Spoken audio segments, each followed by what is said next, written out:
নমস্কার বন্ধুরা, আমি শাওনি। আজ আমি তৈরি করব দেশি মুরগি মাংসের হালকা ঝোল।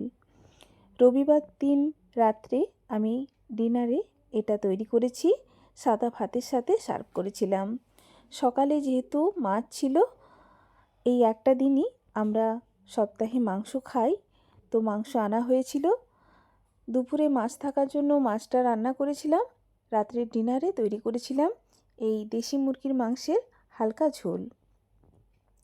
প্রথমেই মাংস ধুয়ে নিয়ে কেবলমাত্র লবণ হলুদ মাংসে মাখিয়ে নিয়েছি, আর কিছুই দিইনি। কেবলমাত্র লবণ হলুদ মাখিয়ে আধ ঘন্টা রেখে দিয়ে মাংসে দেওয়ার জন্য প্রথমে আলুটা কেটে নিয়ে আলুটা জলে দিয়ে দিচ্ছি, যাতে করে না আলুটা কালো হয়ে যায়। এরপর একে একে বাকি মশলাগুলো রেডি করে নিচ্ছি। প্রথমেই পেঁয়াজ কেটে নিচ্ছি, এরপর টমেটো, রসুন, আদা একে একে সমস্ত মশলাই আমি রেডি করে নিচ্ছি। এরপর মাংসটা তৈরি করে নেব। দেখুন, সমস্ত মশলা রেডি করে নিয়েছি। এরপর মাংসটা তৈরি করে নেব। এর জন্য প্রথমেই একটা লোহার কড়াই আমি গ্যাস ওভেনে বসিয়ে, কড়াই গরম হলে প্রথমেই দিয়ে দিচ্ছি সর্ষের তেল। সর্ষের তেলের উপর সামান্য লবণ দিচ্ছি। এরপর আলুটা প্রথমেই ভেজে নিচ্ছি। আলু হালকা করে ভেজে নিচ্ছি। আলু হালকা ভাজা হয়ে গেলে আমি প্লেটে তুলে নেব। এরপর দুটো তেজপাতা তেলের উপর দিয়েছি, কেটে রাখা পেঁয়াজ দিয়ে পরিমাণ মতো লবণ দিয়ে দিচ্ছি পেঁয়াজের ওপর, যাতে করে পেঁয়াজটা খুব তাড়াতাড়ি সফট হয়ে আসে। এরপর অনবরত নাড়াচাড়া করে প্রথমেই পেঁয়াজ ভেজে নিচ্ছি। এরপর আমি এখানে রসুন আদার পেস্ট দিয়ে দেব। রসুন আদা আমি হামানদিস্তায় থেতো করেই দিয়েছি। এরপর রসুন আদা ভেজে নিয়ে গুঁড়ো মশলা দিচ্ছি, 1 চামচ জিরের গুঁড়ো, 1.5 চামচ ধনের গুঁড়ো, পরিমাণ মতো হলুদ, সামান্য জল দিয়ে আমি মশলাটা ভেজে নিচ্ছি। যেহেতু গুঁড়ো মশলা দিয়েছি, জল দিয়ে মশলাকে ভেজে নিয়ে আমি যখন মশলা থেকে তেল ছেড়ে আসবে তখন দিয়ে দিচ্ছি মাংস। মাংস মশলার সাথে খুব ভালো করে মিক্স করে নিচ্ছি, অনবরত নাড়াচাড়া করে। এরপর গ্যাসের ফ্লেম লোতে রেখে ঢাকা চাপা দিয়ে আমি মাংসটা রান্না করব। গ্যাসের ফ্লেম লোতে রেখেই করব, এতে করে মাংসের স্বাদটা কিন্তু ভালো হয়। তবে বারে বারে ঢাকা খুলে নাড়াচাড়া করে দিতে হবে। প্রায় 15 মিনিট মতো ঢাকা দিয়ে মাংস কষানো হলে আমি টমেটো দিয়েছি।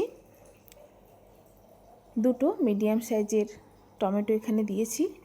টমেটো ভালো করে মিশিয়ে দিচ্ছি, আবারও ঢাকা দিয়ে মাংস কষিয়ে নেব। এইভাবে বারে বারে ঢাকা খুলে নাড়াচাড়া করে দিয়ে ঢাকা দিয়ে গ্যাসের ফ্লেম লোতে রেখে মাংসটা রান্না করেছি। এইভাবে অল্প আঁচে যদি মাংস রান্না করা হয়, সেই মাংসের স্বাদ কিন্তু খুব সুন্দর হয়। প্রায় 20 থেকে 25 মিনিট মাংস কষানো হয়ে গেলে দিয়ে দিচ্ছি ভেজে রাখা আলু। আলু দিয়ে আবারও নাড়াচাড়া করে দিচ্ছি। যেহেতু দেশি মুরগির মাংস সেদ্ধ হতে একটু বেশি সময় লাগে, সেই জন্য প্রায় 20-25 মিনিট মাংস রান্না হওয়ার পর আমি আলুটা দিয়েছি। অপরদিকে কিছুটা গোলমরিচ আমি হামানদিস্তায় থেতো করে নিয়েছি, সেই থেতো করা গোলমরিচটা দিয়ে দিচ্ছি। গোলমরিচ দিয়ে মাংসটা তৈরি করব। খেতে খুব সুন্দর হয় এই গোলমরিচ দিলে, মাংসে বেশ ভালো লাগে খেতে। গরম ভাতের সাথে রাতে ডিনারে এরকম হালকা পাতলা ঝোল খেতে মাংসের খুব সুন্দর লাগে। দেখুন, মাংস কিন্তু কষানো হয়ে গেছে। আমি এরপর একটা সসপ্যানে গরম জল তৈরি করে নিয়েছি, সেই গরম জলটাই দিচ্ছি। গরম জল দিয়ে পরিমাণ মতো ঝোলের জন্য গরম জলটা যতটা প্রয়োজন ততটা দিয়েছি।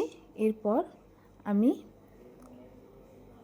আবারও ঢাকা দিয়ে মাংসটা সেদ্ধ করে নেব। মাংস প্রায় 45 মিনিট সময় ধরে আমি কষিয়েছি, আর বেশি সময় লাগবে না। 15 মিনিট মতো ঢাকা দিয়ে আমি রান্না করেছি। মাংস খুব ভালো করে সেদ্ধ হয়ে গেছে। গরম মশলার গুঁড়ো, ফ্রেশ ধনেপাতা ও কাঁচা লঙ্কা দিয়ে নামিয়ে নিচ্ছি। আর কিছুই দেব না। আমি কাঁচা লঙ্কাটা বেশি দিতে পারিনি, গোটা গোটাই দিয়েছি, যেহেতু এই মাংসের ঝোল আমার ছোট্ট মেয়েও খাবে। সেই জন্য আপনারা কিন্তু পছন্দ মতো ঝাল এখানে দিতে পারেন। গরম ভাতের সাথে আমি সার্ভ করেছি। কেমন লাগলো আজকের এই ভিডিও অবশ্যই কমেন্ট করে জানাবেন। ধন্যবাদ।